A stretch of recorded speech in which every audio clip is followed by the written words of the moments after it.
شیر مردان یونس خان کو جاپان نے کیا پیشکش کر دی؟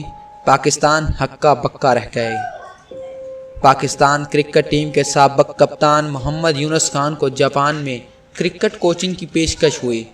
ٹیسٹ کرکٹ میں پاکستان کے لیے 52.12 کی اوسط سے 10,099 رنز سکور کرنے والے یونس خان کو جاپان مدعو کرنے والے پاکستانی نژاد بزنس مین عابد حسین کے مطابق سابق کپتان نے اس کی پیشکش پر مثبت جواب دیا ہے۔ بسم اللہ الرحمن الرحیم۔ السلام علیکم، میں ہوں احسن علی اور آپ دیکھ رہے ہیں ہمارا یوٹیوب چینل RZ نالج۔ آج کی اس ویڈیو میں ہم آپ کو بتا رہے ہیں کہ شیر مردان یونس خان کو جاپان نے پیشکش کی تھی کہ وہ جاپان میں آ کر کوچنگ کریں۔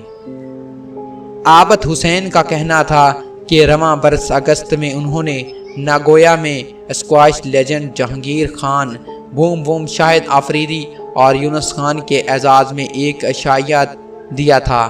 پاکستانی نژاد عابد حسین کہتے ہیں کہ سابق کپتان نے ان کی پیشکش پر مثبت جواب دیا ہے۔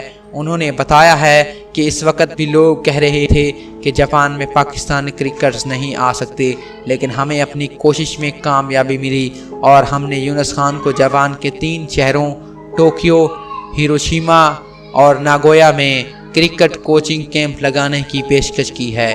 عابد حسین کا مزید کہنا تھا کہ جاپان میں ایشین کمیونٹی خاص طور پر پاکستانی کرکٹرز کے لیے ایک اچھا تجربہ ہوگا۔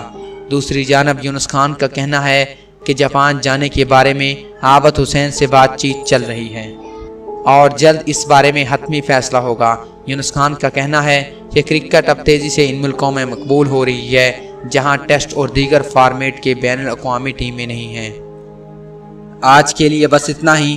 اگر آپ چاہتے ہیں ایسے ہی دلچسپ اور معلوماتی ویڈیوز حاصل کرنا تو ہمارے اس یوٹیوب چینل RZ نالج کو سبسکرائب کرتے ہوئے ساتھ موجود گھنٹے کے آئیکن کو بھی دبائیں، اور اگر آپ کو ہماری آج کی یہ ویڈیو پسند آئی ہو تو اس ویڈیو کو لائک کرتے ہوئے اپنے دوستوں کے ساتھ ضرور